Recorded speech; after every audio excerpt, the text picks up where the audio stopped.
Students, आज के इस लेक्चर में मैं आपके साथ डिस्कस करूंगा काजेज ऑफ जुवेनाइल डेलिंक्वेंसी के जुवेनाइल डेलिंक्वेंसी के मतलब कम उम्र बच्चे के क्रिमिनल या इलीगल एक्टिविटी में इन्वॉल्व होने की कौन कौन सी वजूहत हैं या काजेज हैं। तो मैं अपने लेक्चर को शुरू करता हूं। सबसे पहले इसकी काजेज देखते हैं कि फैमिली जो है ना आपकी family is a basic socialization agent for children. Family जो है किसी भी बच्चे के लिए एक बेसिक मेजर और प्राइमरी सोशलाइजेशन एजेंट है।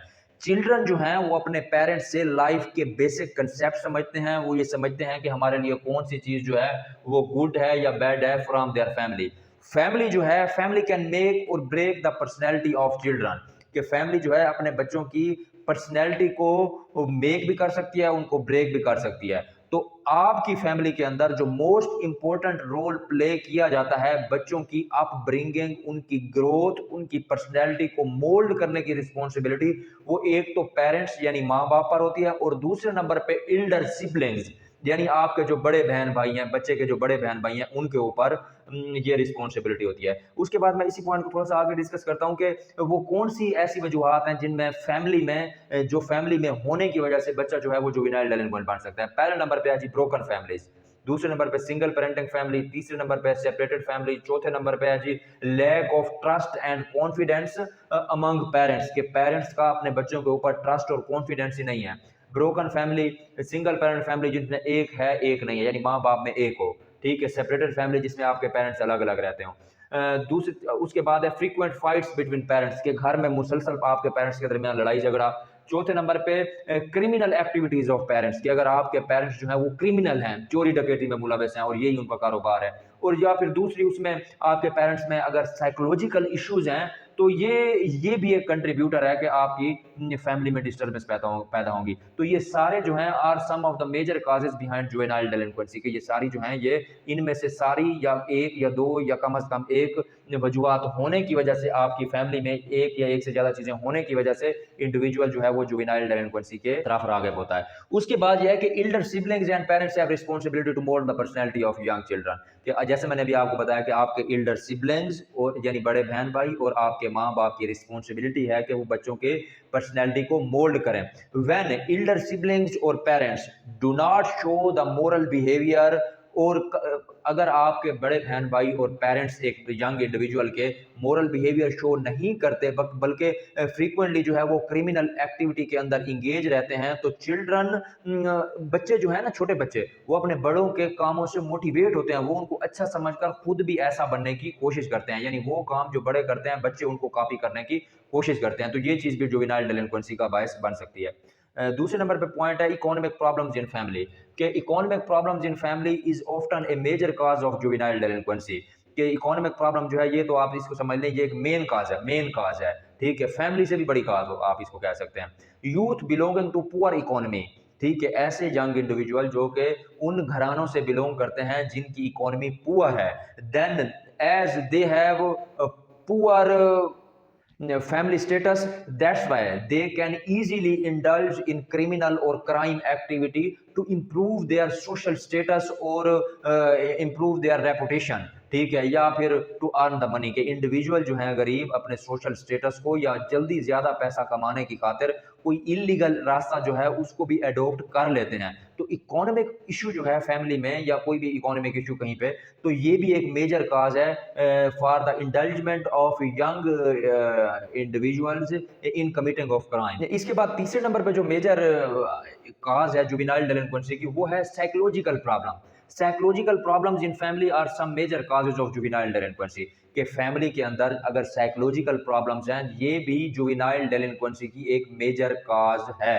मेंटल इलनेस या फिर कोई दूसरी प्रॉब्लम्स जैसे डिप्रेशन हो गया, फ्रस्ट्रेशन हो गया, एग्रेशन हो गया और hyper behaviour shown by parents can make their child feel deprived. कि आपके पेरेंट्स के अंदर कोई साइकोलॉजिकल प्रॉब्लम्स मसलन मेंटल इलनेस हो सकती है या कोई भी दूसरी प्रॉब्लम जैसे कि डिप्रेशन हो गया, फ्रस्ट्रेशन हो गया, अग्रेशन हो गया, हाइपर बिहेवियर हो गया, आपके पेरेंट्स अगर शो करते हैं तो बच्चे जो हैं अपने आप को इस सिचुएशन में डिप्राइव्ड फील करते हैं और इन्फीरियर फील करते हैं अमंग देयर फेलोज। तो ये चीज जो है बच्चों के क्रिमिनल एक्टिविटी में इन्वॉल्वमेंट होने का बायस बन सकती है।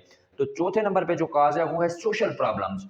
सोशल प्रॉब्लम्स ये है कि कोई ऐसी फैमिलीज होती हैं जिसमें आपके पेरेंट्स या एल्डर सिबलिंग्स जो हैं वो सोशल प्रॉब्लम्स में इन्वॉल्व होते हैं। ये सोशल प्रॉब्लम्स कौन कौन सी हो सकती हैं? मिसाल के तौर पर ये हो सकती है जेंडर डिस्क्रिमिनेशन, दूसरे नंबर पे रेशियल डिस्क्रिमिनेशन हो सकती है, तीसरे नंबर पे सपोर्टिंग ऑफ चाइल्ड लेबर हो सकती है।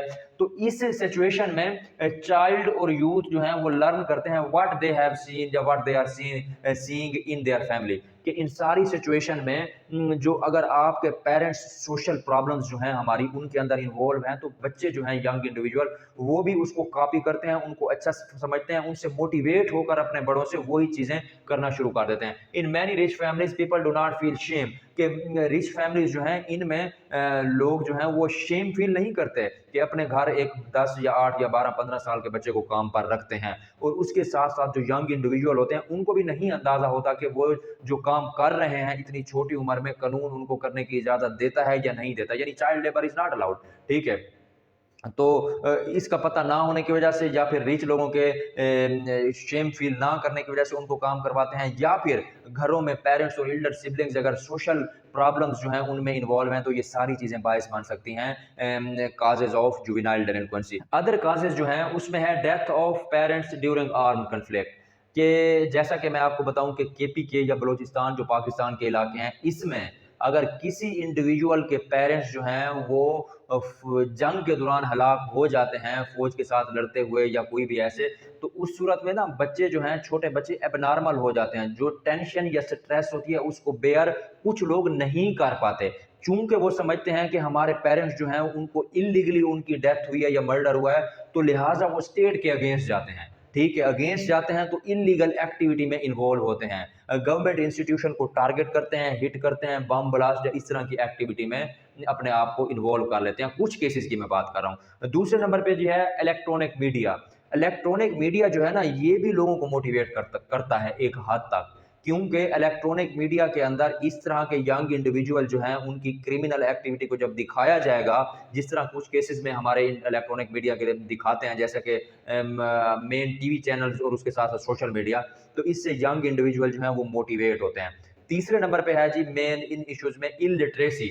इलिटरेसी जो है अगर एक बंदा अनपढ़ है तो उसको राइट और रॉन्ग का पता नहीं है, राइट और रॉन्ग का पता और बेसिक नॉलेज ना होने की वजह से वो किसी के कहने पर या इंपल्सिवनेस यानी उकसाने पर इजीली इन्वॉल्व हो जाते हैं क्रिमिनल और क्राइम एक्टिविटी में। उसके बाद है पीयर्स प्रेशर, कि आपका ग्रुप है 15 बंदों का जिसमें कुछ 6 7 या 8 लोग क्रिमिनल हैं, अगर आप भी उस ग्रुप का हिस्सा हैं तो वो लोग आपके ग्रुप्स के जो पीयर्स हैं वो आपको फोर्स करेंगे या प्रेशराइज करेंगे कि आप भी हमारे ग्रुप का हिस्सा बन जाओ। और अगर इंडिविजुअल जो कि अभी उस ग्रुप का हिस्सा नहीं बनना, if he belongs to poor family then their peers will give them opportunity to earn lot of money. ठीक है, कि बहुत ज्यादा अमाउंट जो है वो थोड़े से टाइम में कमा लेंगे, तो गरीब बंदा जो है पुअर स्टेटस सोशल स्टेटस का बंदा जो है वो इस अपॉर्चुनिटी को अवेल करेगा और ज्यादा जल्दी अपना पैसा कमाने के चक्कर में इलीगल एक्टिविटी में इन्वॉल्व हो जाएगा। तीसरे नंबर पे है अगले नंबर पर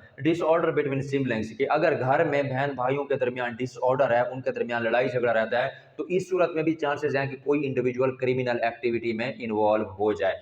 उसके बाद है रनिंग अवे फ्रॉम होम, कि जो बच्चे घर से भाग जाते हैं due to negligence of parents या अथॉरिटेरियन पेरेंट्स से की वजह से जो स्ट्रेस आती है उसको फील कर करके जो स्ट्रेस से ट्रेन में तब्दील हो जाती है, तो बच्चे फट जाते हैं जब वो अपने घर से दूर जाते हैं, चूंकि उनको मॉनिटर करने वाला कोई नहीं होता, तो ये भी जुवेनाइल डेलिंक्वेंसी की काज है। उसके बाद है absence of rule of law, जब समाज में रूल ऑफ लॉ नहीं होगा, एक इंडिविजुअल जिसने क्राइम किया है उसको प्रॉपर पनिशमेंट नहीं होगी, तो इस पनिशमेंट के ना होने की वजह से बाकी लोग भी इस आस पर इस उम्मीद पर क्रिमिनल एक्टिविटी करेंगे कि फलां बच गया उसको सजा नहीं हुई तो मैं भी बच सकता हूं।